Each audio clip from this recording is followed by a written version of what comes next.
Ladies and gentlemen, welcome to the podcast. That's the Drafted Up podcast. It's Tuesday, so you know we're recapping Week 11 of the NFL action.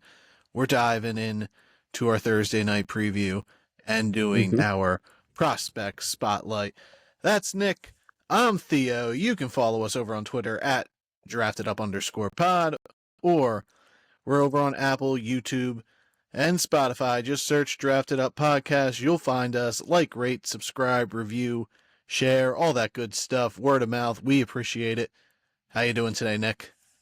Doing good. Getting a little bit sick here on my side, but powering through, so bear with me, people. Sicky Nicky over there. Ugh. Yeah. Don't like that. No. I'd rather get sick this week, though, because Thanksgiving's next week, so That's true. rather suffer now. Which means treat myself I'm in on the line back end. to get sick over the holiday. Godspeed, brother. Yeah. Hey, Week 11 was pretty wild. It was a ride, for sure. Yeah. You had a nice comeback win in our home league. I know. Dude, I didn't Texans I ruled myself out on Monday night. Yeah. Joe Mixon really did it for you.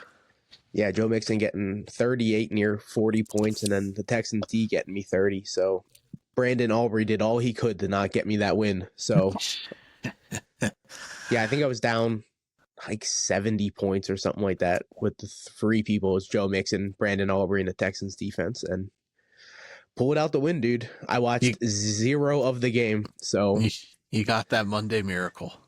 Yeah. I jinxed myself last time when it was you and me, and I ended up turning it on right when K. Dot was about to score, and he dropped a touchdown that would have put me ahead. So I'm like, not going to jinx myself. I'll just follow along here, get these Joe Mixon touchdown notifications. So it was a good night not watching the game. Yeah.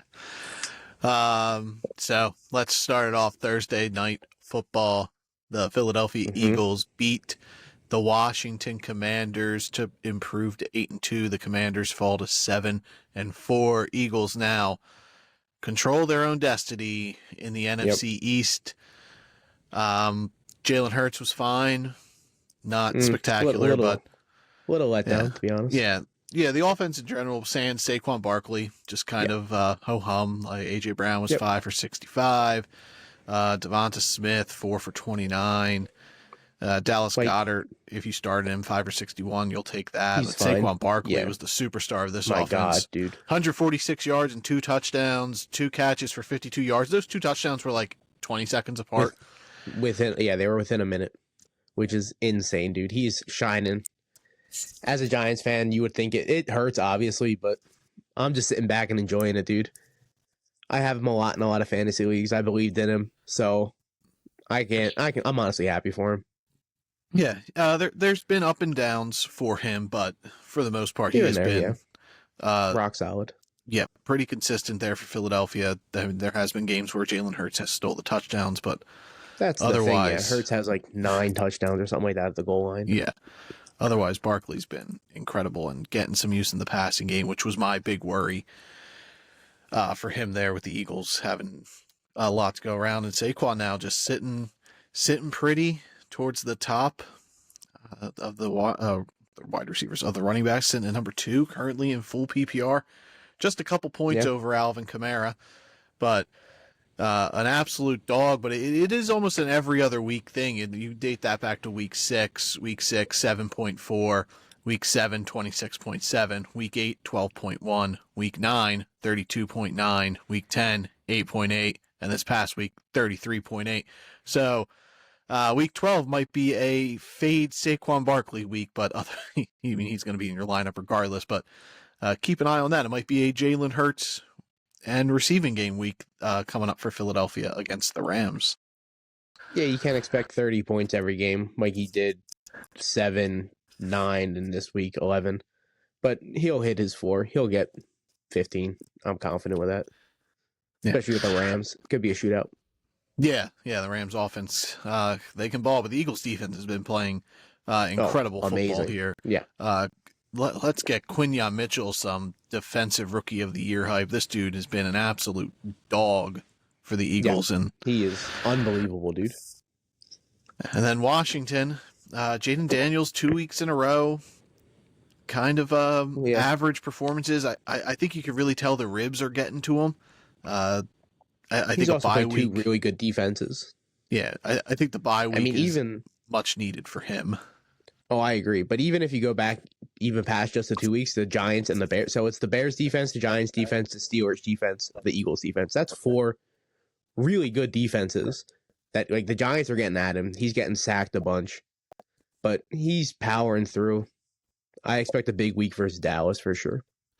Yeah. What a nice bounce back week for him. You get potentially face the Yeah, Dallas Cowboys, which could also fall into a trap game where Washington could just run the ball a ton and beat Dallas, it a could. la what Their Houston running did. backs are good, dude. And Joe Mixon, Yeah. Brian Robinson and Austin Eckler, they were the stars of the offense for Washington. Mm-hmm. Eckler in the passing game, not so much the run game. He's only 2 for 7, Crazy. but Yeah. eight grabs for 89 yards.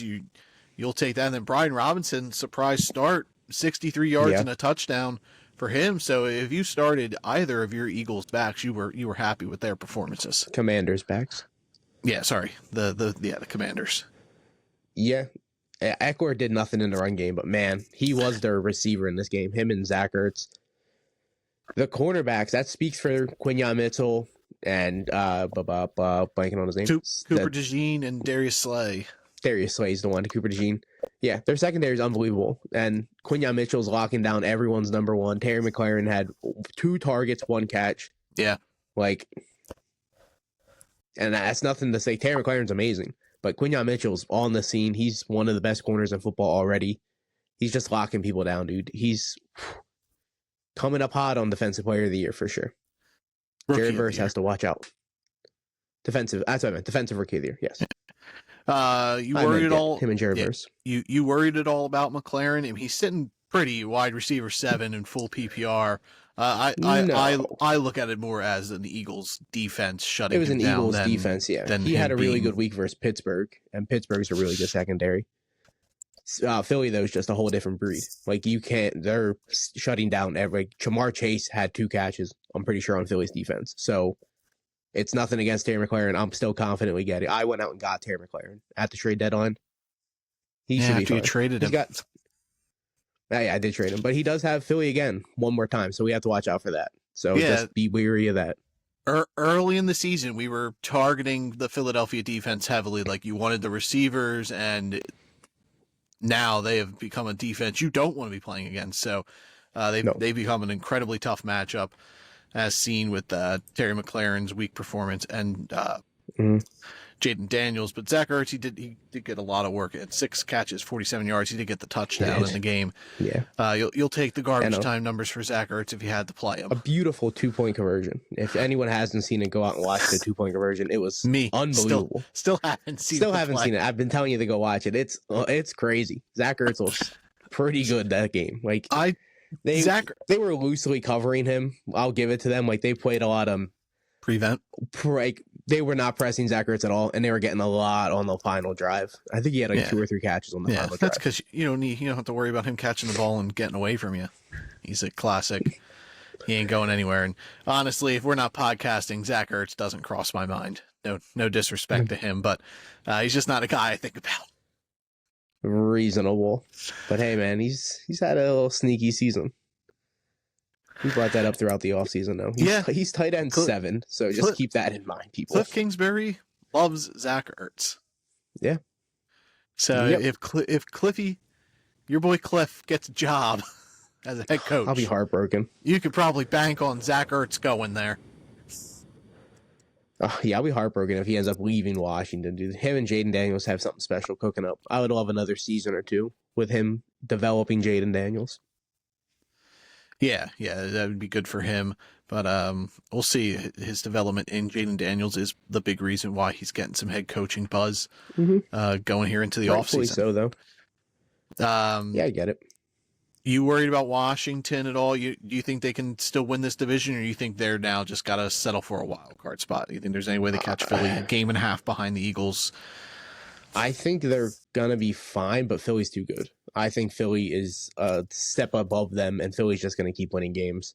It's going to be really hard to catch them, and they play again. So that is a chance for the Commanders to bounce back and take one, but I don't know, dude. Philly's just really, really good right now. Dude. Washington has 2 games before their bye. They got the dreaded Week 14 bye week for fantasy. They got Dallas and Tennessee, which are 2 winnable games. So hypothetically, they should be going into the bye 9-4. The Eagles have 2 tough games in the Rams and Baltimore. So there's a chance coming into Week 15 when the Commanders are off their bye that they could have a tie record, and Philly has Pittsburgh and Washington has New Orleans.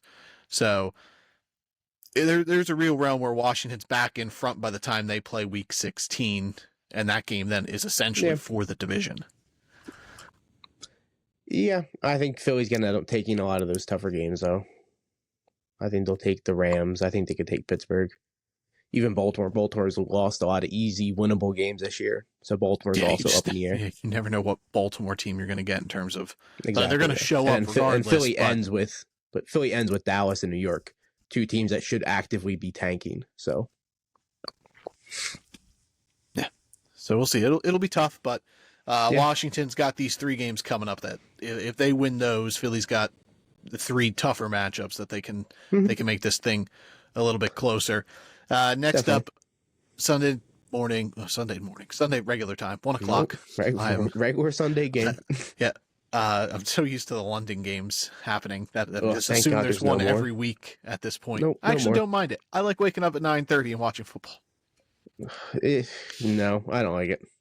But Green Bay beat Chicago 2019 on a blocked field goal to prevent the Bears from winning the game. Bears fall to 4-6. Green Bay improves to 7-3. Jordan Love was okay.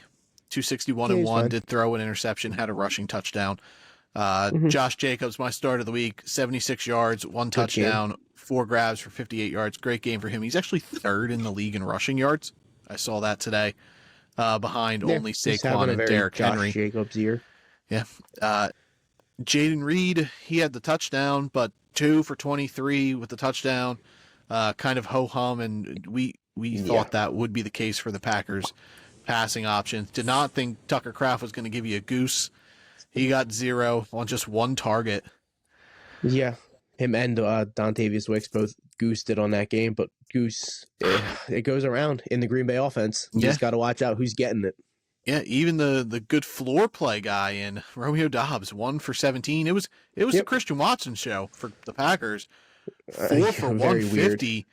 And if he's on your waiver wire, chances are he's going to be the hot commodity at wide receiver.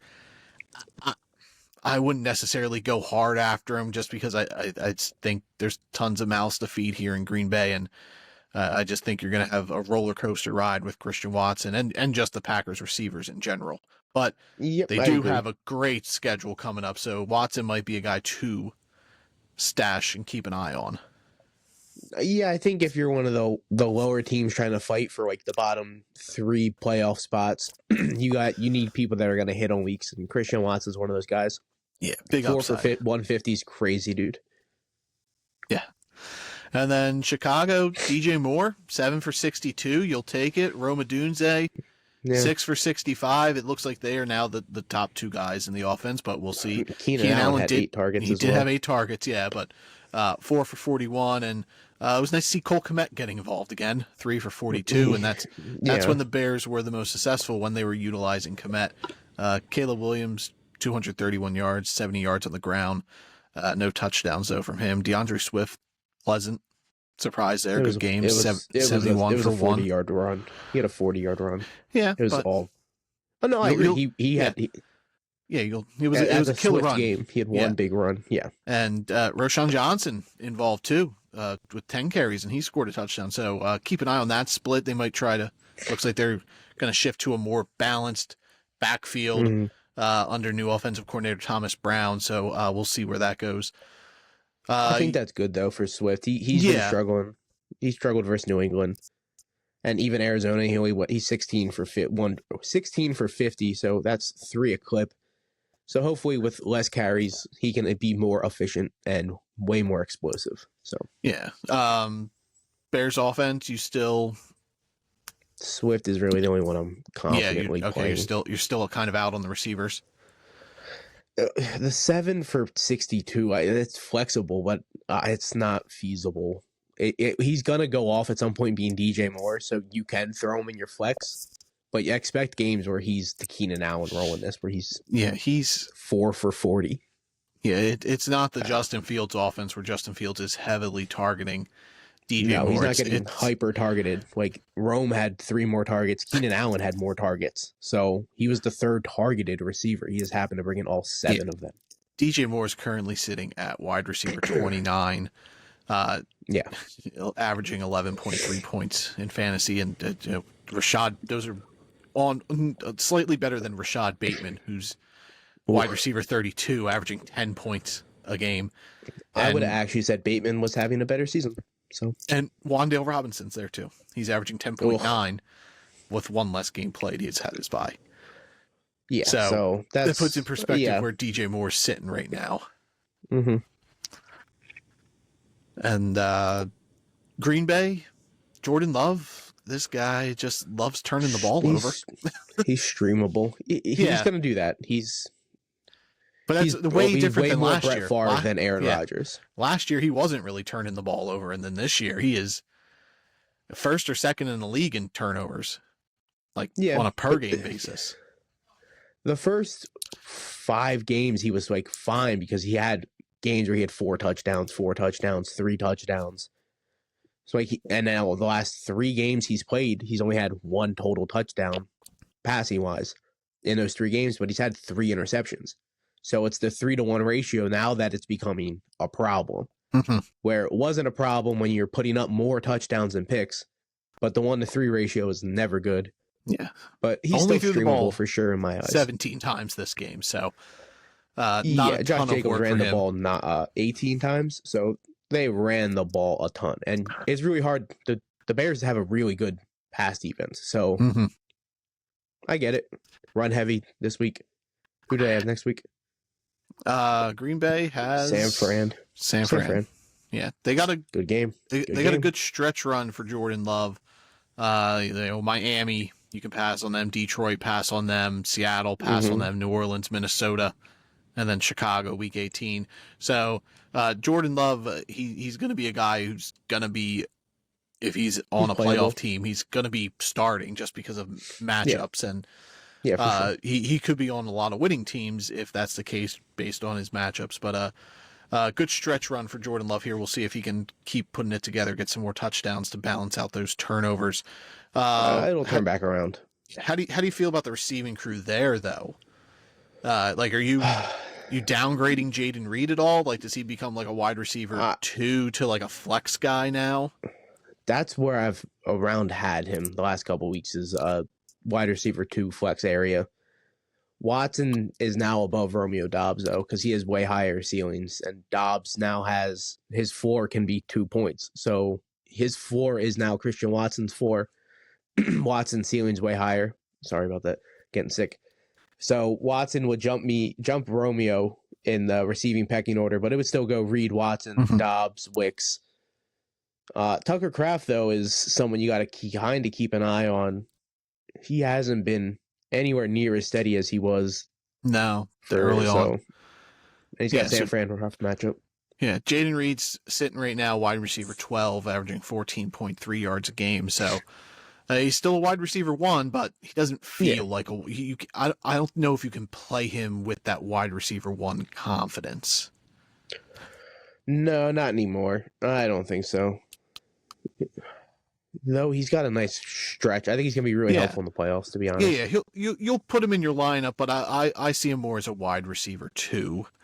Yeah, that's than right. Just like a locked in guy. Like if I had a better matchup, I would consider benching him, but I think he falls more into a wide receiver 2 flex range for me than just a locked in your lineup. If you're blessed with a bunch of running backs and you can start one of them over him, I would do that. Yeah. All right, Detroit. Nope, move on. Don't move on? No, I said just move on. Oh, okay. We don't need to do the Detroit game. It was Detroit versus nobody. What are we talking about here? 52-6 win for the Lions. over the Jaguars. Lions improved to 9-1, Jaguars 2-9, and somehow, as we were recording, Doug Peterson still has his job.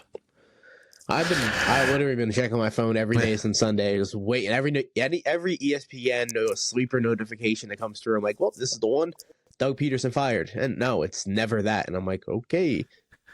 At this point, I think it's a respect thing for Doug Peterson. I would assume he's riding it out at this point. I guess. I mean, after this, they're going on. This is when you fire a coach. Yeah, they're going on their bye, so this would be the opportune time to fire a coach, because then the new coach has 2 weeks to integrate whatever into the system here. Jared Goff was incredible, 412 yards and 4 touchdowns. You know, the perfect bounce back game to his 5 interception game the week before. And then 24 for 29, dude. That's unbelievable. Jared Goff was slinging the rock with perfection. Like, they could not stop anything. Being the Jags. Yeah. They literally looked like they were playing a college team out there. Yeah, and he's sitting at QB 10 on the year in just 6 points out here. Yeah. Just whooping up on teams and just being incredibly efficient. And then the Detroit run game, yeah, you can't say enough about Sonic and Knuckles in Montgomery and Jahmyr Gibbs. David Montgomery, 2 touchdowns, 75 yards. Got a little passing work as well, 3 for 20. And then Gibbs, 69 yards, a touchdown, 1 catch for 54 yards. Like, this team is to me, far and away the best team in football. Yeah, we can officially put them above the Chiefs in our power rankings based off of record now because the Chiefs lost. We'll get there. But yeah, Detroit's just playing in a whole different game. And you remember the whole process with these 2 running backs. It was Gibbs is going to be the one getting the catches. He only has 2 more catches than David Montgomery on the year. David Montgomery has 21. He's 23. Like, they're both playing so similar, and they're both doing different stuff at the same time. It's unbelievable to watch. Like, it's going to be a throwback. It's like, I'm blanking on their names now. I don't even know why I was going to bring it up. D'Angelo Williams. No, D'Angelo Williams. And Johnny Stewart. And yeah, Jonathan Stewart out of Carolina. When they're just doing completely different roles, but then when they need to, they can do the exact same role. It's so much fun to watch, dude, and they're locked down for years. So Detroit's going to be powered through these 2 guys. Yeah, I think it shows how much Gibbs has improved as a running back as well. Oh, yeah. They can just go out and he can play them. Like, he did well as the guy when Montgomery missed time last year, but like he still was utilized more as the pass catcher. He was still, yeah. And now this season, like, he's formed himself into like a true running back, where now when David Montgomery eventually steps away and they move on from him, that there's no transition to Jahmyr Gibbs taking over the David Montgomery role. Like, I think he'll be perfectly fine as the lead back in this offense. Yeah. Didn't they lock down Montgomery for a 4-year deal? I where they just re-signed him. Yeah, I don't know his contract all the time. But I thought they did. Like we said in our preview, this was a game that we felt like all the Lions were going to eat, and that's true. Amon-Ra St. Brown, 11 catches for 161 yards and 2 touchdowns. Jameson Williams, 4 catches, 124 yards and a touchdown. To add on to Goff and Montgomery and Gibbs' performance, the Lions were just absolutely incredible against the Jaguars. Yeah, I'm glad that they sat Laporta. Like, we talked about that in the Thursday episode, that he doesn't need to play. There's no need to have him play. And he didn't play, and they still won by 50. What? That's 46. Yeah, 46 points. Ooh, what a spread. Yeah. That's crazy. Yeah. This was a score got me, though. It's the first time there was a score with 52-6. Yeah, we even said the Lions were going to cover that 14-point spread in our preview. Yeah. Evan Ingram for the Jaguars. You got the Evan Ingram special, 5 for 28. And then Brian Thomas got a lot of garbage time work, 5 for 82. And then, dude, I was so worried for him. The person I was playing in our home league had him, and at one point he had 1 catch for like 3 yards, and I'm like, it's happening. This guy's going to be horrendous for the rest of the year. Luckily, he was able to pull in some garbage time catches. He really Dwayne Bowed it. So 5 for 82. He was blessed with some points, thankfully. He's the only receiver left standing in the receiving room. Gabe Davis is out for the season. joining Christian Yep. Kirk. So Brian Thomas Jr., we'll see how that affects him being the only guy there. Maybe Parker Washington gets involved. We'll see if Trevor Lawrence is even back after the bye week. If I'm Jacksonville, I don't even bother playing him because play for Why Travis play him? Hunter. Yeah, play for the best player in the draft and have Travis Hunter and Brian Thomas Jr. next year. Well, the Jags are on a really rough run here. It's crazy that, we talked about how Doug Peterson sells his job. I would assume he's going to finish out the season at this point because I would expected him to be fired days ago. Yeah, we'll see. Miami beat the Vegas Raiders 34-19. Miami improves to 4-6. Vegas falls to 2-8. Tua was great. This is what we've been looking for Tua since coming back. 28 for 36, 288, and 3 touchdowns. And Tyreek Hill finally 7 for 61 and 1. Like, still not a Tyreek performance, but still not it's great, getting but it's there. On the upswing. He's got the wrist injury that he says he needs surgery on, but he's holding off on it till the end of the season. And then my start of the week, Jonnu Smith was the other guy in the receiving game. 6 for 101 and 2 touchdowns. Jonnu, my man. Jonnu had a crazy week, dude. That was so much fun to watch.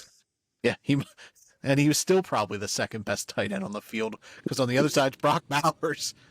13 for 126 and 1. Yeah. Brock Bowers' season is on pace to break the rookie reception record, which is only 86, held by Sam Laporta. He's also on pace to break the season record for tight ends, which is Zach Ertz in catches, which Evan Ingram tied, or was one short last year. Brock Bowers is on pace for 119 catches on the season. He is 16 targets, incredible. Dude. Yeah, and if Gardner Minshew is going to be the quarterback for the rest of the year, I expect this because the matchups don't change. They're green for the rest of the fantasy season. There's only the Chargers, and that's week 18. They're not playing. If you're playing week 18, change the rules. Brock Bowers is going to finish tight end 1. He's going to unbelievable season. I'm so excited to see where his ADP is next season, dude. So next year, Brock Bowers finishes tight end 1. Sam Laporta was tight end 1 last year.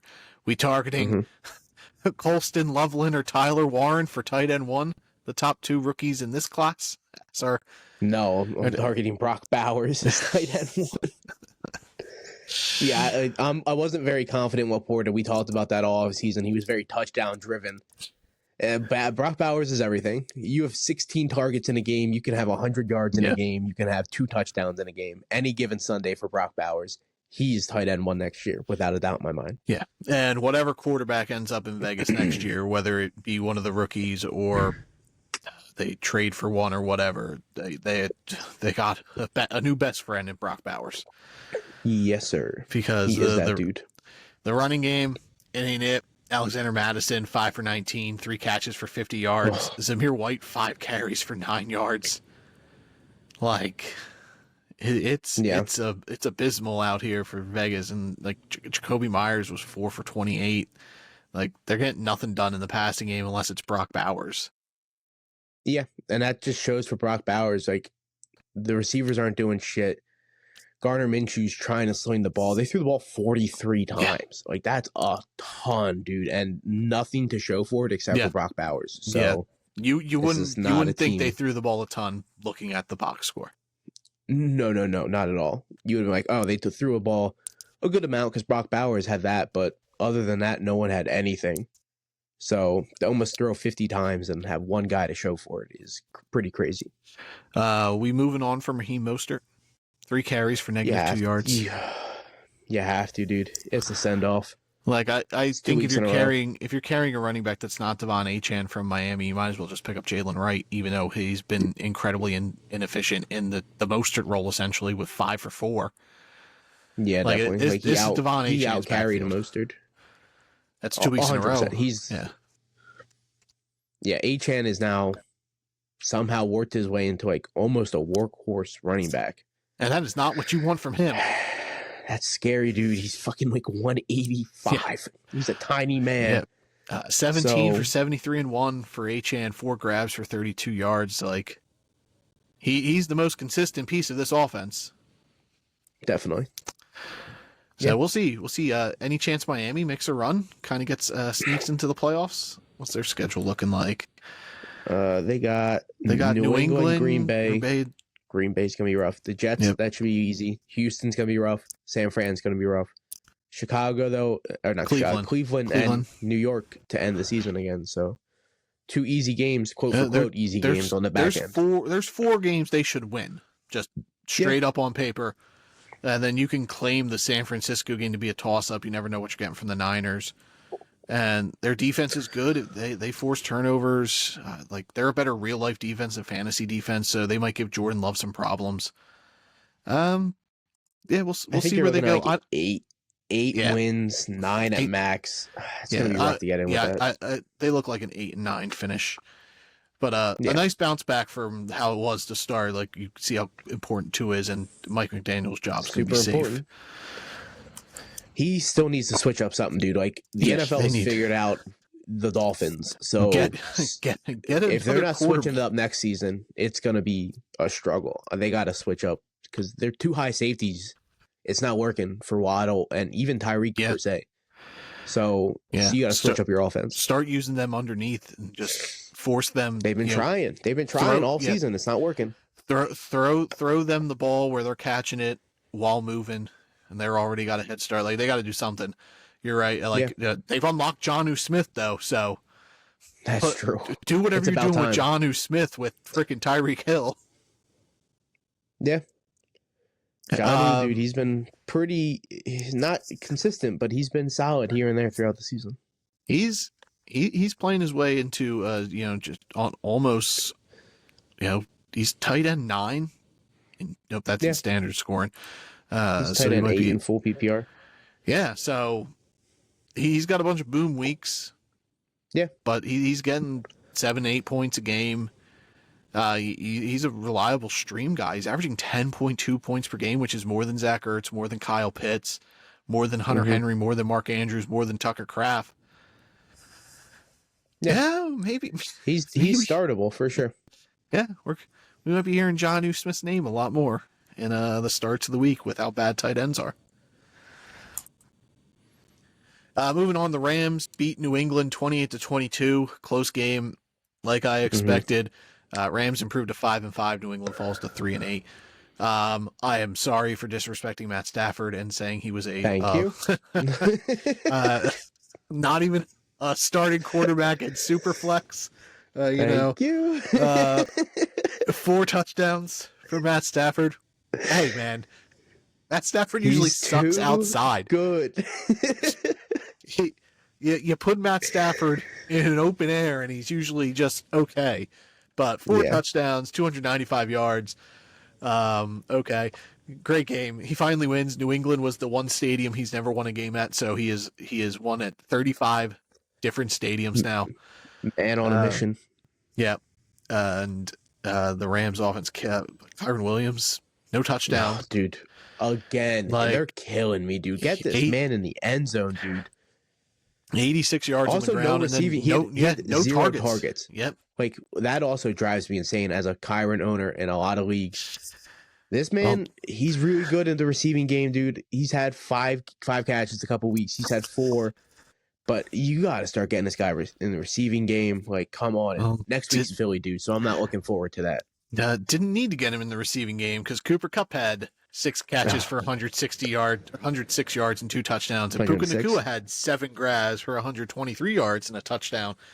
So I think we're going to be at the point with Kyron where like there's going to be games where it's a Stafford or a Nacua and Kupp game, and we don't see Kyron getting targets at all. And then there's going to be games where Kyron Williams is the sole reason they win the football game because he's an absolute dog.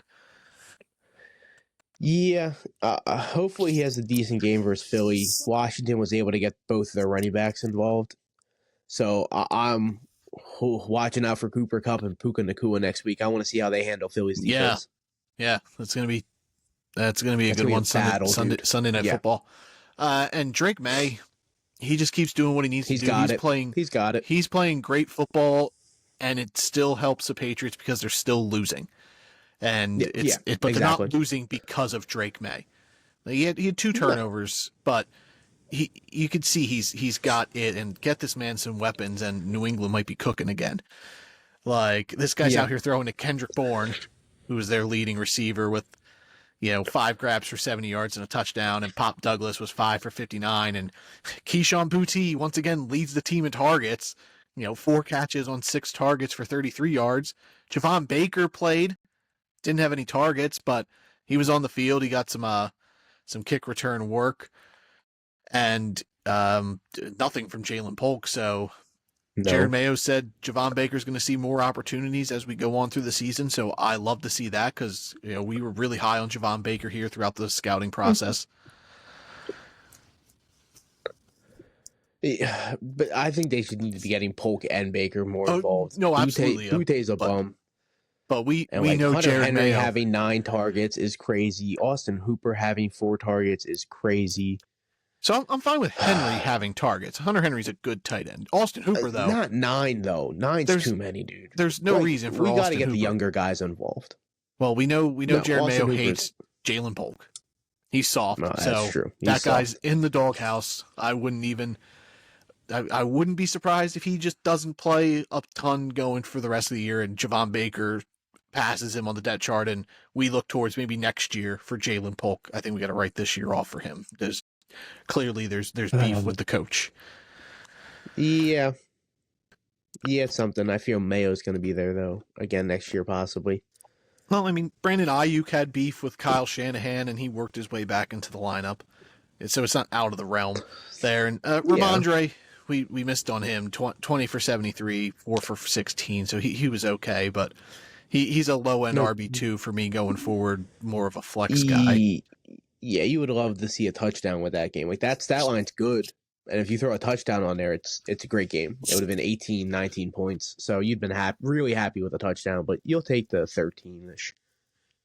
It is what it is for Ramondre. He's going to have those weeks. Yeah, all right. The New Orleans Saints have once again won 2 games in a row. Yeah. So the 4 wins on the season, and both were on 2-game win streaks. Saints, they improved to 4-7 with their 35-14 win over the Cleveland Browns. Browns fall to 2-8. The score sort of deceptive because Jameis Winston played great. Yeah, 395 yards, 2 touchdowns, no turnovers. It just wasn't the Browns' day. My start of the week, Nick Chubb, not great, 11 for 50. So the workload's there. Like he was the lead rusher, but 50 yards. It's okay. No real touchdown, and obviously Nick Chubb's not going to provide you any work in the passing game. That's Jerome Ford's job. Yeah. And but Jerry Jeudy, 6 for 142 and a touchdown. Elijah Moore, 6 for 66 and a touchdown. Like Cedric Tillman had 8 targets, but he was only 3 for 47. David Njoku, 9 targets for 81 yards. Your start of the week at tight end. He was a great play. I think going forward with the Browns receiving crew, like, we may have seen more value in Tillman. I still do. I still think Cedric Tillman's the best receiver of this group, but it might be more open where there might be weeks where it might be an Elijah Moore week or a Jerry Jeudy week, and it might be more of a shared pot than it's Cedric Tillman and then whoever's next. Yeah, I kind of think you can play all 3 comfortably, to be honest. Like, Jerry Jeudy's had essentially 80 yards, and then 140 this week. The last 3 weeks, he's just been really good. Even target-wise, he's eating up targets. I would put Jeudy now above Tillman, but Tillman would still be my 2 and then more. But I would play all 3 of these guys, to be honest. Well, they have a tough game keep this this week. In mind. Thursday against Pittsburgh. Not even this week. They have Pittsburgh this week, and then they have Denver the following week, and then they have Pittsburgh again, and then they have Kansas City. That's 4 really rough matchups, and that's getting you into the playoffs.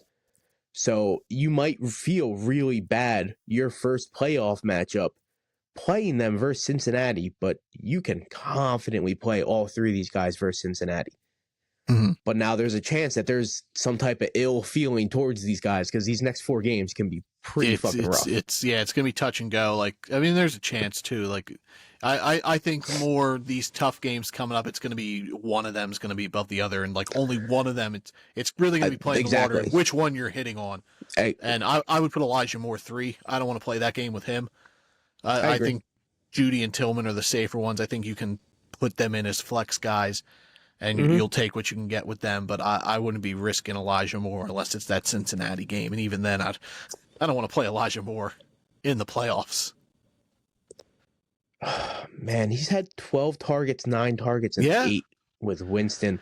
Jameis, they're going to throw the ball. I think we can count the Browns out on running the ball this year because they're just going to be playing from 100%. behind a ton. Well, and Chubb's not 100% healthy, so he's just going to be sprinkled in here and there. Like, he only had 11 carries. I only expect him to get 15 max in a game, so that's not really workhorse kind of territory. That's still splitting territory, and Ford's not good enough to get the other carries, so their backfield is a complete wash this year. So Winston's just going to be chucking the ball. So I'm cool playing Jerry, Judy, Tillman for sure in the flex. Elijah Moore, you can play him if you need to, and then David Njoku's obviously startable every week. Yeah, Njoku's averaging 12.3 points per game in PPR. You put him in, you're going to be incredibly happy. He's the guy there. Saints, on the other hand, didn't need Alvin Kamara. He was 16 for 66, 4 for 22, no touchdowns. It was the Taysom Hill show. Dude, he threw an interception. He had 7 carries for 138 yards. He had 3 rushing touchdowns. He had 8 catches for 50 yards. He fumbled. He had 2 turnovers, and he still was incredible. Yeah. He has 101 fantasy points in full point PPR. He had 50 points almost last week. So he had half of his fantasy points in 1 week. And that's the Taysom Hill experience. Exactly. That is so Taysom Hill, dude. I'm still so scared to play this guy anytime. I think you brought it up with like teams fighting for a playoff spot, like with Christian Watson. You need an upside guy. If they're weak at tight end, I'm putting Taysom Hill in my lineup and just hoping for a game like this. Yeah, I see that. He's got a couple good matchups too throughout the year. They still play the Rams, they play the Packers, they play the Raiders. They play the Giants and the Redskins. Yeah. So Commanders. No, sorry. Apologies. But Taysom Hill, he's one of the few tight ends who can win you a week. Not a lot of tight ends possess that fantasy ability where they can win you a week single-handedly. He does, because he's the backup running back. He's the number 1 or number 2 wide receiver. He's the starting tight end. But MVS, he's way more startable since he's come back healthy week 8. Like, he's just been getting better. So because everybody else is injured and dead. That is true, and I honestly hope Olave just sits the rest of the year, to be honest. So I don't want any of them back. So Taysom Hill's kind of startable for, if you're playing spoiler. Not many tight ends can win you weeks, like you said. So Marquez Valdez, I'm not playing him. I'm two grabs for 87 yards and a touchdown. They have literally 2 Taysom Hills. Like, MVS is such a boom kind of, like, you're playing spoiler, dude. Like, he had 4 targets, that's it. But he brought in 2 for a touchdown and 87 yards. Again, that's over 20 a clip. So he's the Rashid Shaheed in this offense, and Derek Carr loves those kind of players. Yeah. I'm not messing around with MVS because I know there's a 0-point game coming from this guy soon, and I don't want it. I don't want it on my team. I'll let somebody else fuck around with that. They have a bye week. The 0-point week's coming this week on the bye, and then the Rams, baby, the week after. He's worth having on your team at this point. So just keep it in your mind. I'm not starting him, but if it happens again, then we're in the territory where you don't have to fight for him for 3 in a row. Yeah. So he's worth having on a team at this point. And there's always those waiver wire guys who end up winning teams championships, and maybe it's MVS, maybe it's Taysom Hill. How do you feel about Juwan Johnson? 3 catches, 30 yards, and a touchdown. if no other receivers on the field besides MVS and Taysom Hill, I guess Juwan Johnson's the touchdown's so important here. Yeah, because 3 for 30 is only 6. That's not going to get you shit. That's not as good as Foster Moreau, who was 3 for 50. Then exactly. I'm not messing around with it, but Juwan Johnson's always been a really good back end fantasy tight end. Like this is his time. Yeah, it's true. Nah. He's a really good floor guy. He's never really goosed. So besides, I mean, week 2 and 3, but he didn't really play. He had 0 targets. If he's getting targets, he's getting 3. No, I'm out. I'm out. I'm not trying to talk myself into Juwan Jennings. He's a real desperation guy. Yeah, but again, I'd rather just 14, 16 team leagues or 2 tight end leagues, or not 2 tight end premium leagues. That would be insane. I meant tight end leagues. The premium tight end leagues where they get extra points, bonus points because tight ends suck. Yeah. The Colts beat the Jets 28-27, improving to 5-6. Jets fall to 3-8. Anthony Richardson looked pretty good, better than he has all year. 20 for 30. You'll take that from him. I'll happily take that. He Yeah, almost missed Josh Downs on a wide open pass, and I was like, oh my God, here we go again. Yep. But it turned around after that. Yeah, 272 and 1, 10 carries for 32 yards and a touch and 2 touchdowns on the ground. So a nice 3 touchdown. He did fumble. So, but hey, you'll take that from him against the Jets. Jonathan Taylor, though.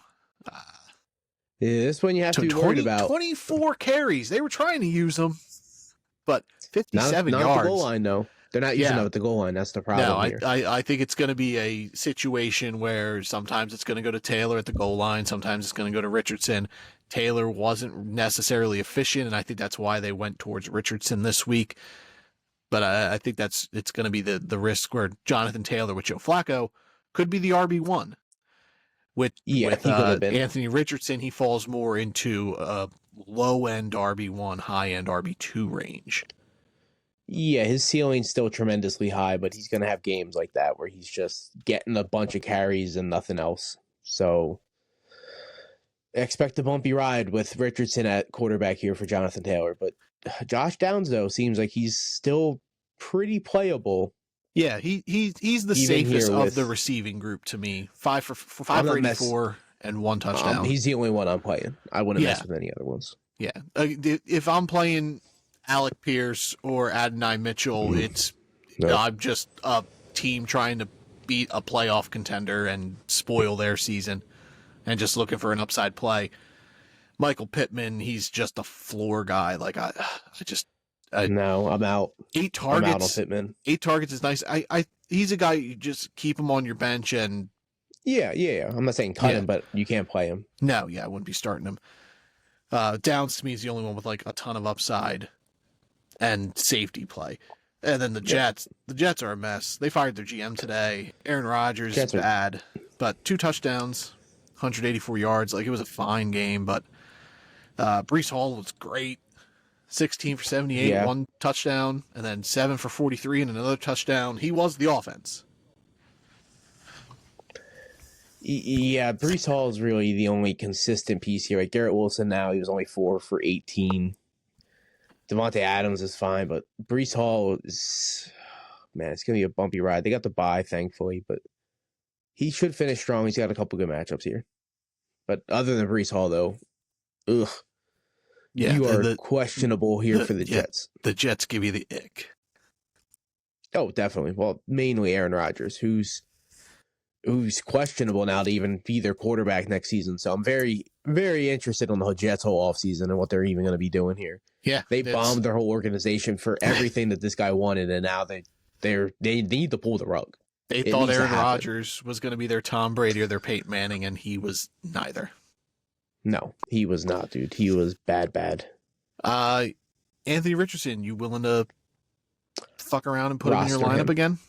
No, I'm willing to roster him. Okay. Pittsburgh and Baltimore in a classic Pittsburgh-Baltimore game, 18-16. Steelers 8-2, Ravens 7-4. Baltimore went for 2 at the end of the game there, and You have Derrick Henry on your team. Why was he not on the field?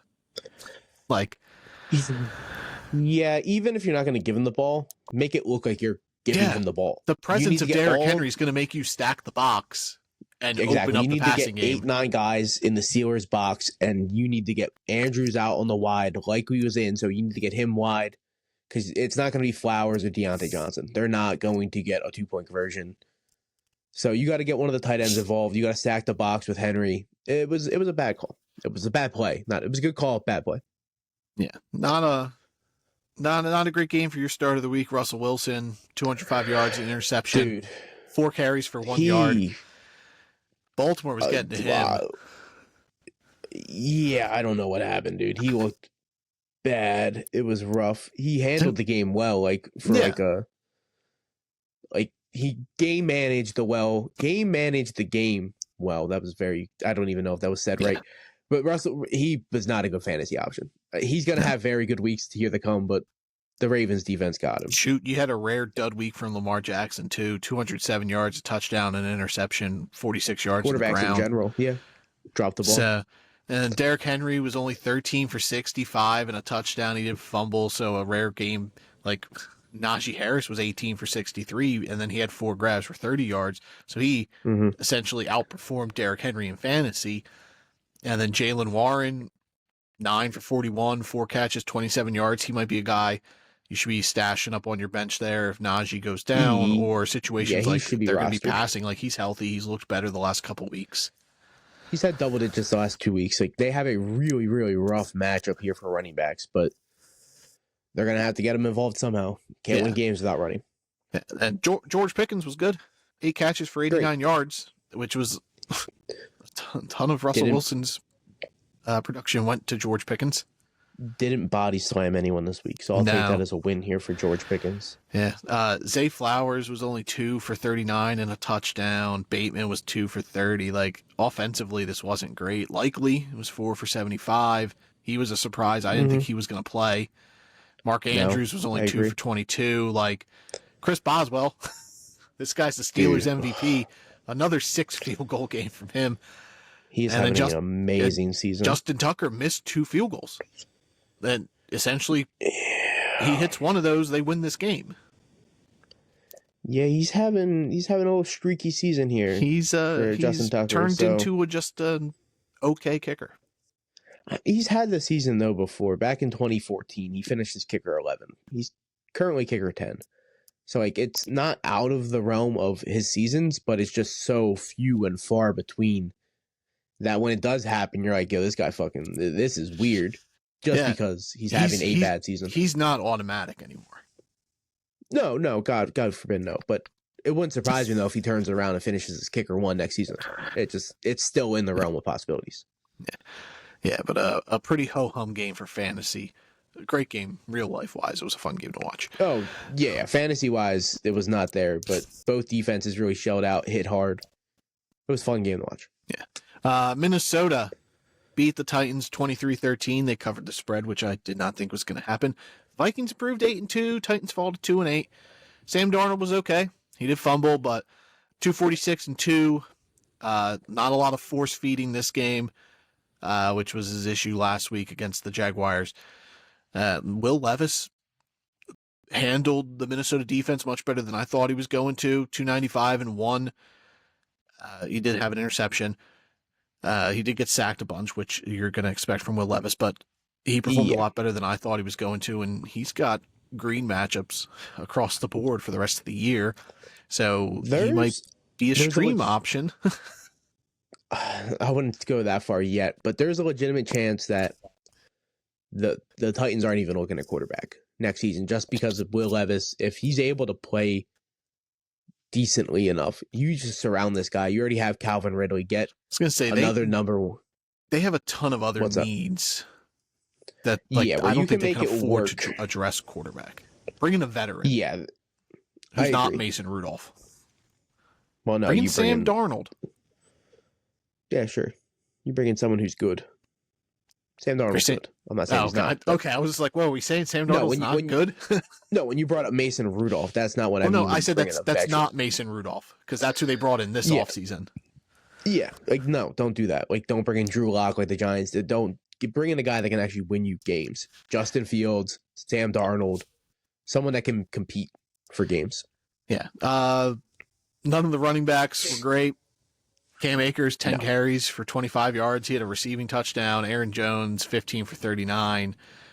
Tony Pollard was 9 for 15. Tajay Spears was 3 carries for no yards, and they had 2 catches for 3 8. for 0. Yeah, so, and we brought up, these are 2 teams that are really tough to run on in Minnesota and Tennessee. So running backs were deemed pretty inefficient and irrelevant for you. If you started any of those guys, you were, I mean, if you started Cam Akers, you were probably happy because he got 11 points. But the other, if you started Pollard or Jones, you were just like, take the L on that one. It happens. Yeah, like you said, if you start Cam Akers, you're sitting there, you're like, oh, wow, good game for Cam Akers. Let's go. Take it, baby. But why are you starting Cam Akers? Yeah, 32-team leagues. You got to be done. You tell me about that. Yeah. Oh, I'm struggling in one of those. Yeah, Justin Jefferson was 6 for 81. Jordan Addison. Still a good game. 8 targets. Jefferson had a good game. He just didn't get in the end zone. He didn't get a touchdown. You're just Jefferson. Still the best. Jordan Addison's touchdown was incredible. 8 targets, though. So it was nice to see him get involved, even though it only came out to 3 catches, but 61 yards and a touchdown. Your start of the week, Calvin Ridley, just okay for 4 for 58, but Nick Westbrook-Akine, 5 touchdowns in 6 games, 2 catches for 117 yards, and a 98-yard touchdown. Yeah, man, I'm still not willing to play the guy, but he's definitely worth rostering because, man, their matchups are great. Yeah. We brought it up to Calvin Ridley. At this point, you can look at him because Will Levis is Jameis Winston. They're going to be chucking the ball. They're going to be throwing the ball a lot. So, and he scores. Yeah. His 98-yard touchdown is the longest pass play this season. So, yeah. TJ Hawkinson, big letdown, 2 for 13. Yeah, you're telling me. Josh Oliver had the same amount of targets as him, and he was 3 for 34. Like the game, really, it was just Jefferson, Addison, and the quarterbacks, and Westbrook-Akine. Like Calvin Ridley was kind of a letdown, but overall, this was more of a defensive game. It was going forward there. You guys have an amazing defense, and the Titans' defense, it's okay. It's slept on here and there, so it's not really that surprising. Yeah. Denver. It was a shootout in terms of Denver scored a ton of points. Denver beat Atlanta 38-6. Both teams 6-5 now. That's great. God bless Bo Nix, baby. Yeah. Should we start talking about Bo Nix like we do Jaden Daniels? Like, man, I think it's time Bo Nix has better stats than Jaden Daniels, and Denver's a winning team. I think the race should be a lot closer than people claim it to be. Oh, for offensive rookie of the year, it is. He is so fast moved up into the running for offensive player of the year. It's really just going to be the back end. Like at this point, I'm looking at it as a fresh start from here on out, where it's just Jaden Daniels versus Bo Nix for the offensive player of the year, and it's whoever's going to finish the season best. They're both playing from the same platform right here now, so I'm really excited to see both these guys just ball out for the rest of the year. Bo Nix didn't have to do it in the run game. He only had 5 rushing yards, but 307 yards through the air and 4 touchdowns. An amazing performance from him. That's a real quarterback, baby. That's a real quarterback, baby. Bo Nix. My start of the week, baby. My start of the week's hit this week. Yeah, for sure. Well, Cortland Sutton was just 7 for 78, so he was fine. Right. Yeah. That's still, But he got everybody involved. Little Jordan Humphrey, 4 for 52 and a touchdown. Marvin Mims, 2 for 49 and a touchdown. Devon Vele, 4 for 66. Troy Franklin, 2 for 15 and a touchdown. And I guess it's Javonte Williams' backfield again. I don't fucking know. No. He had 59 yards and a touchdown and then 4 catches for 28 yards. I'm just not fucking around with the Denver running backs. Sean Payton is now Bill Belichick. He's just going to play who he feels like playing. Like, I guess Javonte and Estime are worth rostering and potentially flexing. I don't think we'll ever see a Jaleel McLaughlin week. No, McLaughlin's out of the running at this point, even to be rostered. But Estime and Williams should be rostered. But Godspeed on pulling the trigger on one of them. You have to call your shot. Yeah. So essentially, just flip a coin and hope it whatever one it goes with. Yeah, Kirk Cousins, bad game, 173 yards and an interception. Dude. But he's been doing this all season, where he's just up and down. Yeah, really, really good weeks. But then he's had weeks where he's finished QB 28, 23, 26, 23, 22, 27. That's like bottom barrel of the level. So yeah. Kirk Cousins has been really spiky all season. Yeah, and then it affected the receiving game. Mooney 2 for 27, Drake London 3 for 61, which you'll take to considering how bad Atlanta's offense looked. And then Bijan was just 12 for 35 and then 4 for 28 through the air. The Denver defense shut down this Falcons offense and just mollywopped them. They have Oakland, I think, next week. Yeah. Vegas, technically. So that's going to be a great matchup for Denver's defense. You worried about Atlanta? Of course. Like, Tampa Bay's getting healthy. They're getting Mike Evans streaky, back. Dude. And Baker's been playing great for this team. Like, sure, they're not winning these games, but they've all been close games. But you get him one of his main weapons back, and Atlanta's got to start getting it together if they're going to win this division. Yeah, and I agree. I would lean towards Tampa Bay for the rest of the season. Like you said, Baker's been playing great, where Kirk's been super streaky. Baker's kept them in games. Like, Denver went in here and they blew Atlanta out of the water. I don't think that would happen versus Tampa. I think Tampa Bay could score more than 6 points. Yeah. Well, Denver did beat Tampa this year. Yeah. Bo Nix is just running through the NFC South. Good, dude. Yeah. God bless Bo Nix. Yep. Seattle beat San Francisco 20-17. Both teams now 5-5. Made me happy. Geno Smith game-winning rushing touchdown. He had an okay game otherwise. 221 through the air, no touchdown passing. Nothing spectacular. Had the rushing game, and then Brock Purdy was just okay.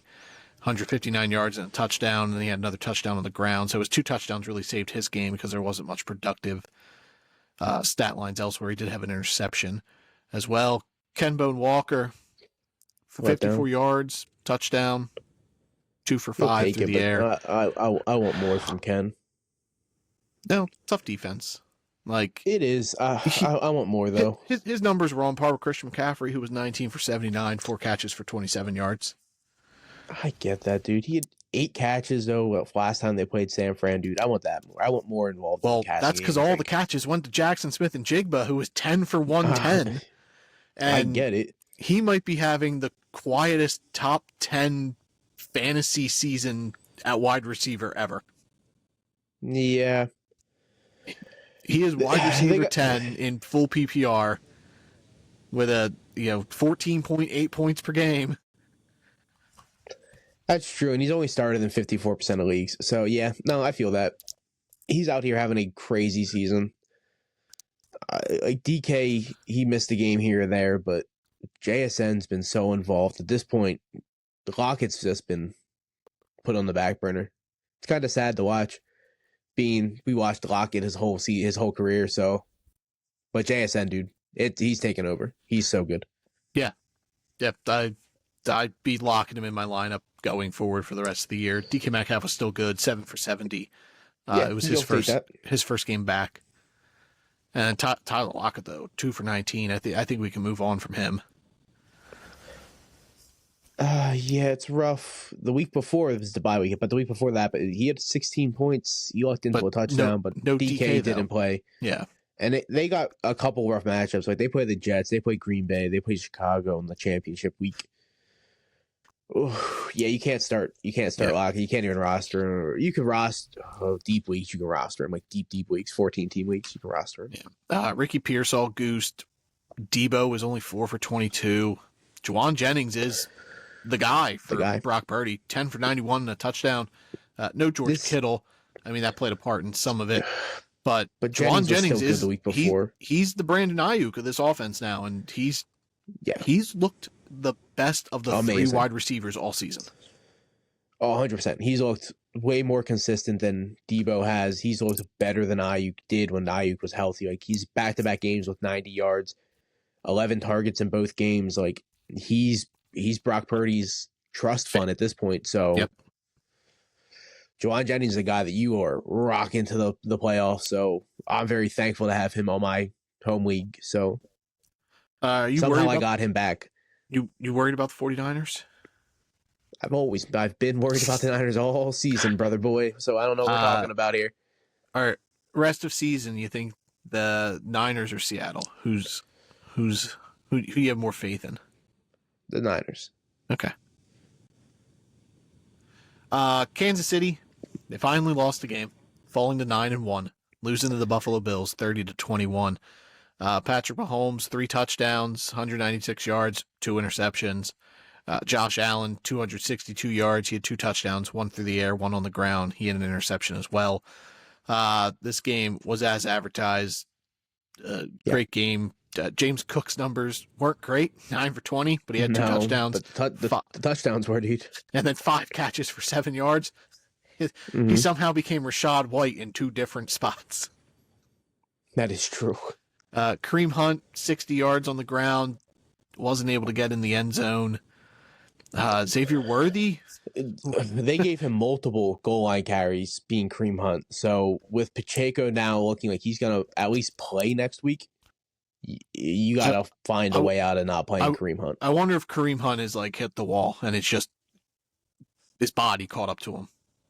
So that happens. No, the 60 yards, it's still all right. Like he wasn't like the game versus the Vegas, he had 21 for 60.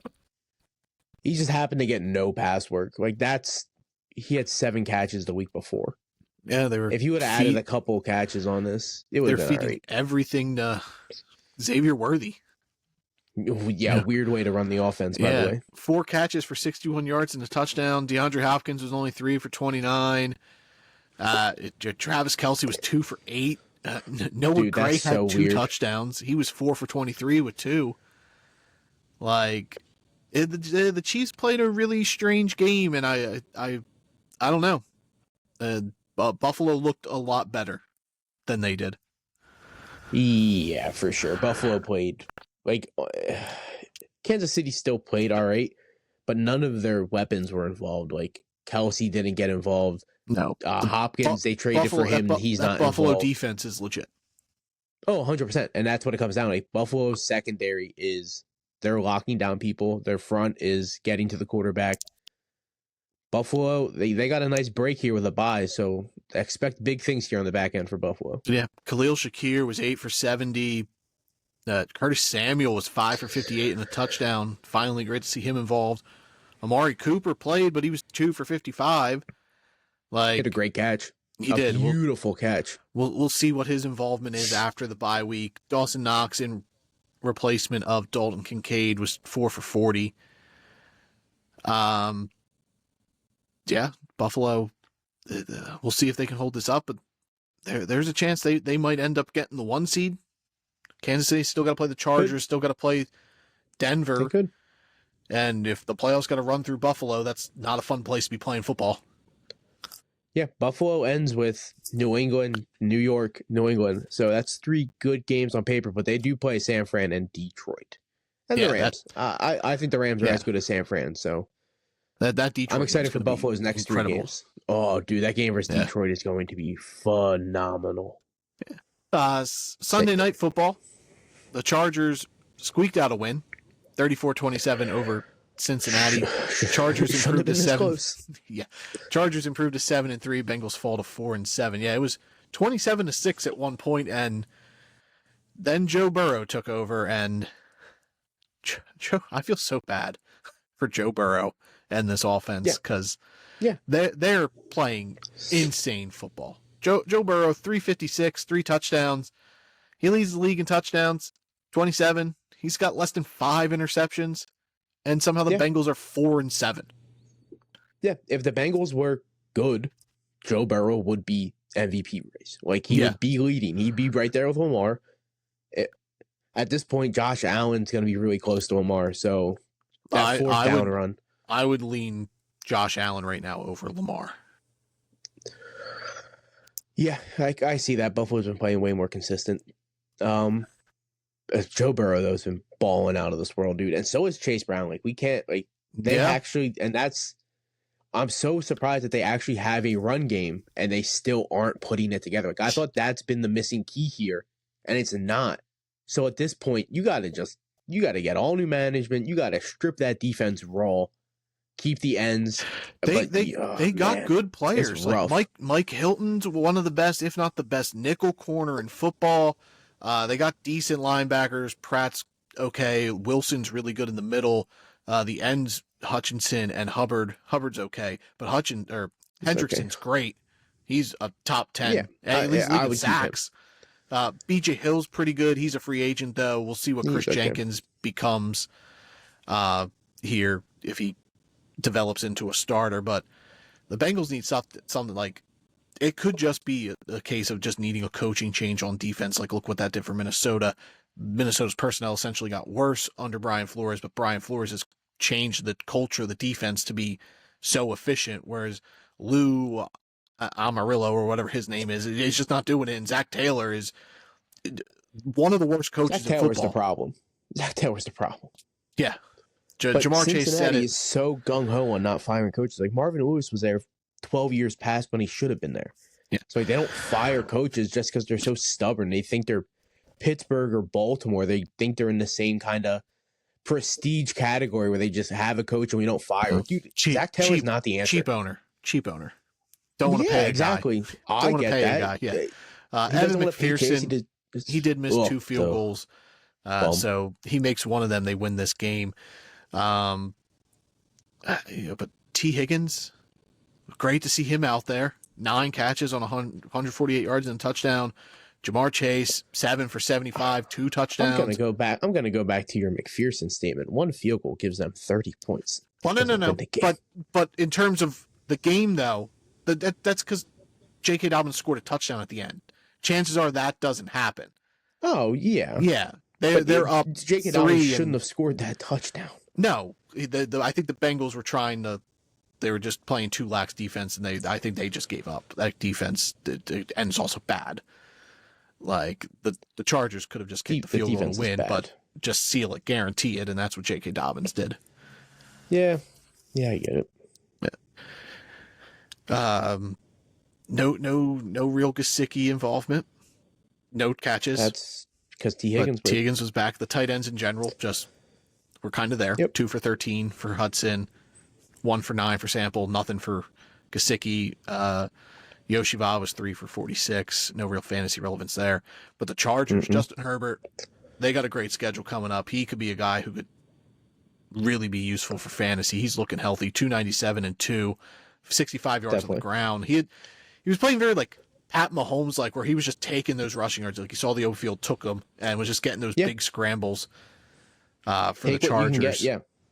65 rushing yards, 32, 49 2 weeks ago. Like he's having games where he's running, picking up easy first downs.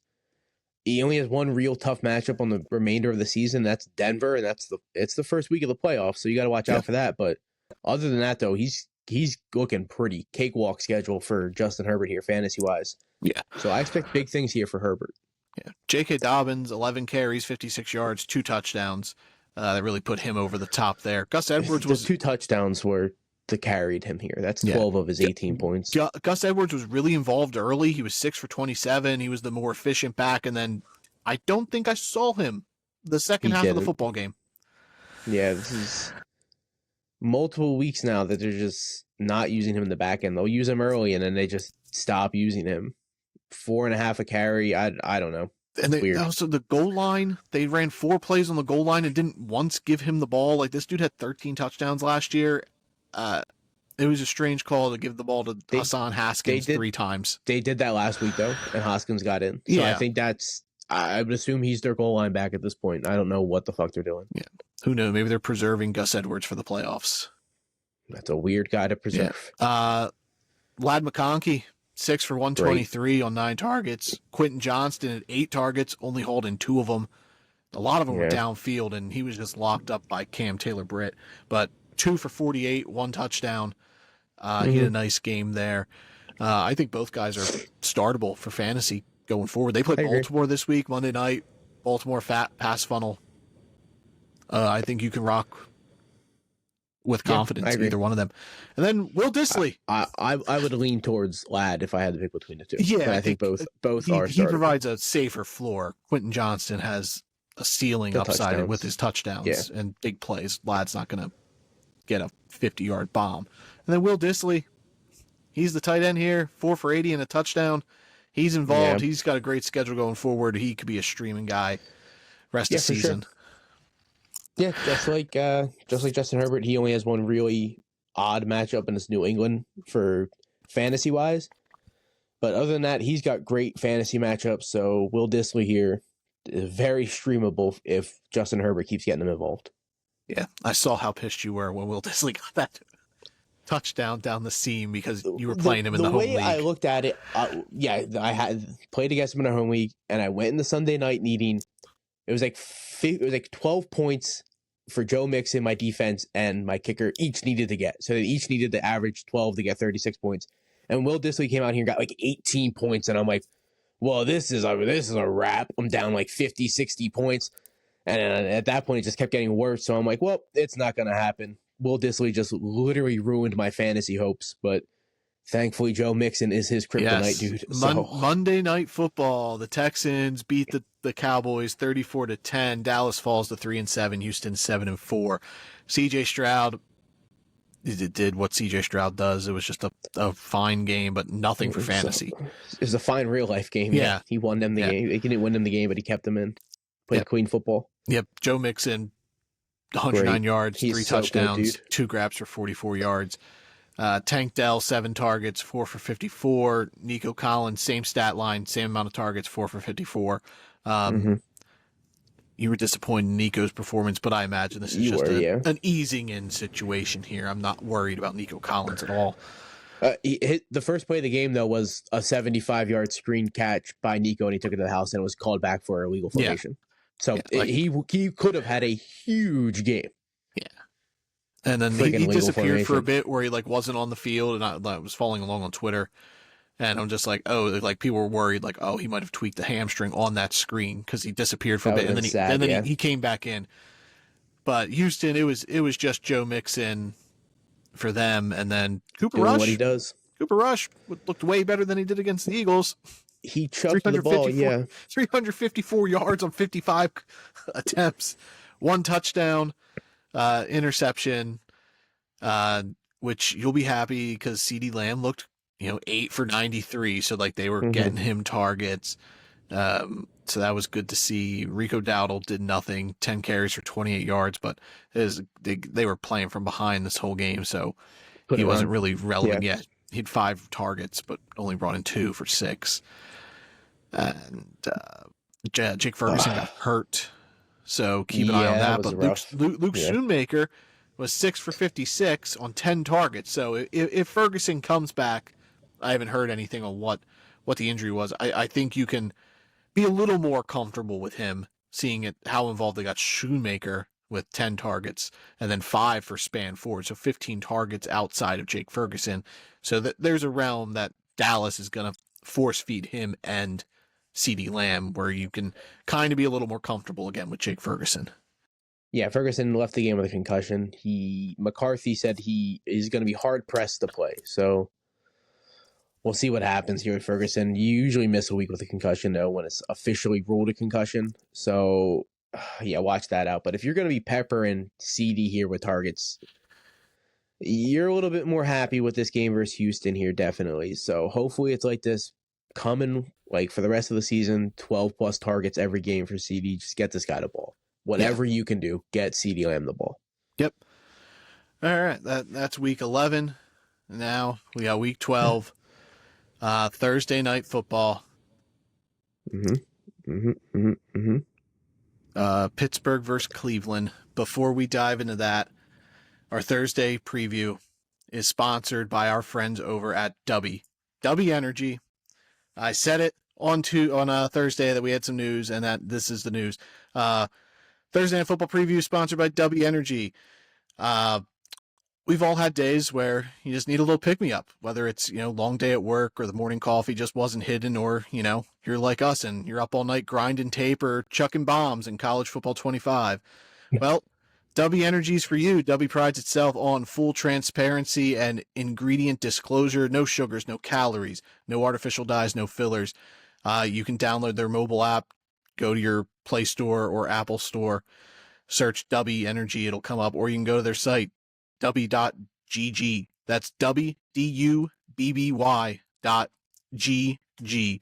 Be better and get that dub with W Energy and use the code DRAFTEDUP at checkout for a 10% discount on your order. Be better with W Energy. Oh yeah, dude! I ran the blue raspberry W Energy this week at You Let Me Try the one you got.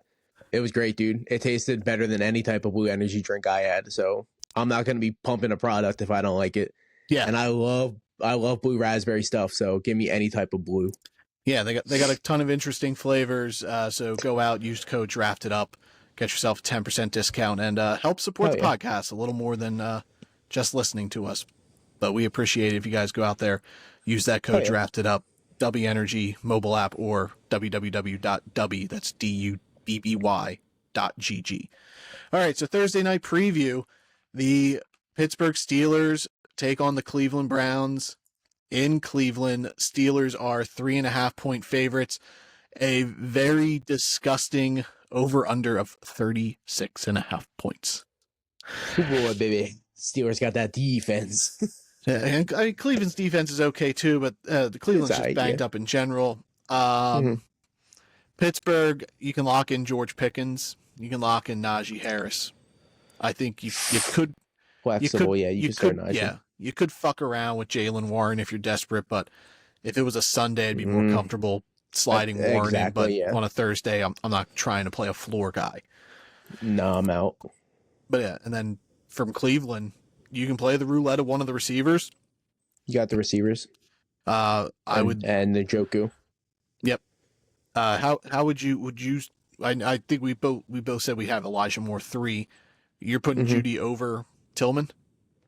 Yeah, but very, very slightly. Okay. It's literally there are probably 3 or 4 spaces in my rankings this week. Okay. I lean Tillman slightly over Jerry Judy. But I think there's going to be games, like I said, in the Browns Saints matchup, that it's just going to be trying to pick your poison and figuring out which one. Yeah, it's going to be. Yeah, but Judy had a huge bomb last week. That's not going to happen every week. Like, I expect him to go back to being more the 12 to 15 points, the 7 for 70, 5 for 70, in that kind of range for Jerry Judy. But a very good flex play for Jerry Judy. But don't remember to put guys that play Thursday in your receiver spots and running back spots. Don't put them in your flex spot in case someone gets hurt. Having guys in your flex spots hinders your ability to make moves on Sunday and put guys in your lineups in case someone gets out. Yeah, because you never know what's going to happen. Early games, make sure you always put them in your receiver and running back spots. Don't keep them in your flex. You know, players come up on a Friday practice with a hamstring injury and they miss the game, and then you're scrambling. Yep. Especially with some buys this week. Buffalo on a bye, Atlanta's on a bye. So some bigger name teams on a bye, but I would lead Tillman over Judy. I'm not going to let last week's performance when the 3 games before 18-1, 28-9, 19-5 from Cedric Tillman shy me away from him. But I think those two are the safer plays than Elijah Moore. But if you're desperate, I'd understand putting Moore in your lineup. Yeah, definitely. I'm not going to go out and try to get Elijah Moore into my lineup, but deeper leagues, you're going to have to. And then injuries, bye weeks. You said the Falcons, that's 2 receivers on the bye. Buffalo's on a bye. So there's guys out here missing games. Yeah. You willing to stream either of these quarterbacks this week, Russ or Winston? No. Russ did me dirty last week, so I'm a little salty. And Pittsburgh's got a really good defense. Winston could have 3-4 picks this game easily. Yeah, you never know with Winston. And Thursday's going to shy. I don't want to stream a quarterback on a Thursday. That's just a personal preference on my end. So in the end, who walks out of Thursday night with the W? Pittsburgh, dude. Pittsburgh? I agree. I think Cleveland will hang around. Pittsburgh on a short week coming off. What's the spread? 3.5. Favored to Pittsburgh, obviously. I think Pittsburgh will cover that. Yeah. I think it'll be a closer game. I do think it's going to be a little low scoring, but Pittsburgh is coming off a tough game against Baltimore, whereas Cleveland's coming off that embarrassing loss from the Saints. But Baltimore, tough team to play against kind of wears you out. So it could be that sneaky short week divisional game that the Browns could sneak away with the win, but I do expect Pittsburgh to win this game. Mike Tomlin's been coaching great. He would be my pick right now for Coach of the Year with how he's handled Pittsburgh. So I'm also going with the Steelers.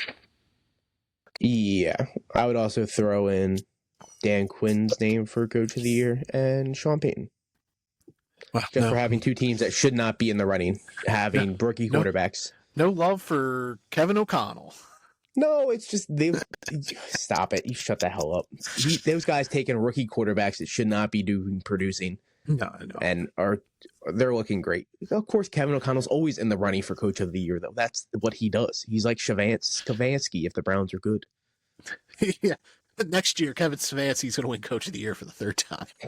There's a very good chance. Exactly. He's already a two-time Coach of the Year champ. Yeah. All right. Let's wrap up this podcast with our Tuesday prospect spotlight.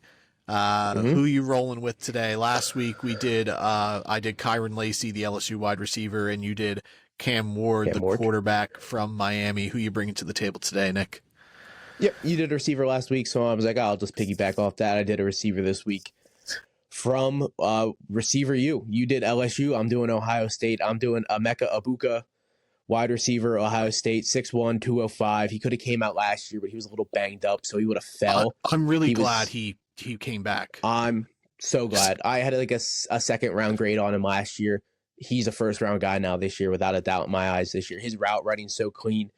He looks like JSN. He looks like Garrett Wilson. He looks like these Ohio State guys when it comes to route running. He's so fluid. He can change directions. He can change on a dime, dude. Like, he's so clean at breaks. Giving him space, his separation then, it becomes way better because of his stops and goes. He's super good at high pointing the ball. Like, he's so good at, like, if a ball's up in the air and it's a 50-50 ball, he's bringing it down way more than 50-50. So that's a high upside on him, which you love out of route running guys. Like, usually route running guys aren't good high ball guys. So, and he plays most of the work out of the slot, which is now a negative because he runs mostly out of the slot. He doesn't do much work on the outside. So that's something he's going to have to really change. If he wants to be a true number one, he has to move around a little bit more. And he doesn't use his full size body. Like I said, he's 6'1", 205. He can be a little bit bigger body. So go out there, use your size a little bit more. But his change of direction, his stop on a dime, his route running ability gets him separation. So he's so quick. He's going to be good. He's an Ohio State purebred receiver, and that's what they do, dude. They're out here producing stars, superstars in the NFL. So just add Emeka Egbuka to that list come next season.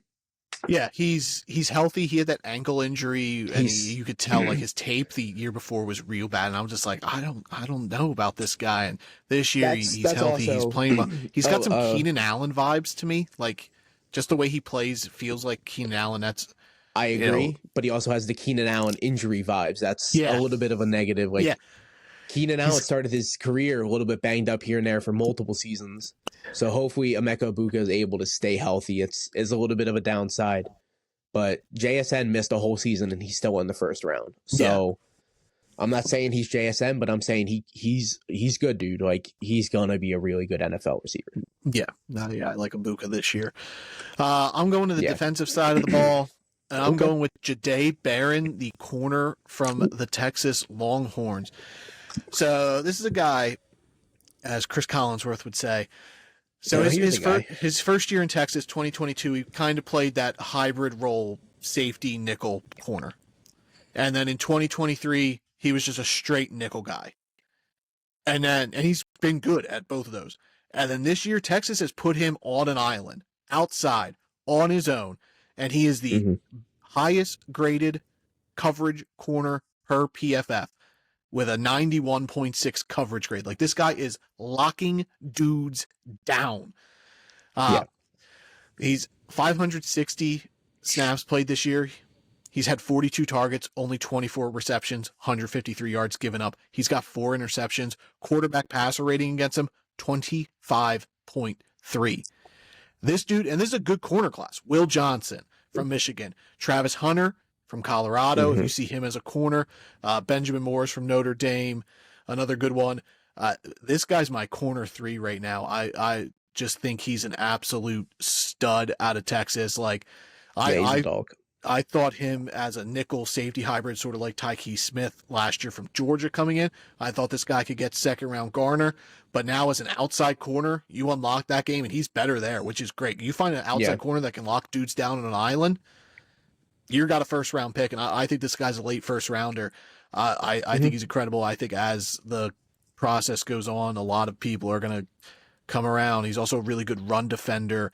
Quarterbacks only have a 57 completion percentage against him. Could play man, really great in zone, good run defender. Like this guy, he feels like a Brian Flores corner. So Minnesota, I'm not gonna be upset if he comes in, but this dude has been incredible for Texas this season, and he gives you a lot of defensive flexibility because he can play safety, he can play nickel, and he's an incredible outside corner. I hope that's where he ultimately ends up in the NFL, but he's been locking dudes down this year. Shutdown corner out of Texas, Jahdae Barron. Yeah. Yeah, once you're able to kick to the outside and really start locking down people, that's when you enter the level of like a first round cornerback pick. You could be moved around, you could play the slot, you could play outside, you're locking people down wherever you're going. You can play man, you can play zone. So I'm happy they kicked him out this year. Let him do his thing on the outside, start locking people down, and he's proven that he should go late first. So I think he's going to test well too, so that could push him up a little bit more. Yeah, he's good size, 5'11", 200 pounds. So we'll see how the process works out for him. Real good corner class coming up. I didn't even mention Sharon Ravel from ECU, who's coming off the ACL injury. He's also an incredible prospect. A lot of good defensive prospects this year compared to last year, where it was sort of open-ended. This year it's more defense heavy than it is offense in my eyes for 2025. Yeah. Oh yeah, dude. Like I love how like draft classes just change every year. Like, they're so different. So many running backs this year now. Exactly. Like this year's so running back heavy. Or last year, Trey Benson he was the first one taken, I think, and it was like the second or third round. No, Jonathan Brooks went first, I think. Yeah. So like, at the end of the day, like there's no first round running backs. Where this year there could be like 3.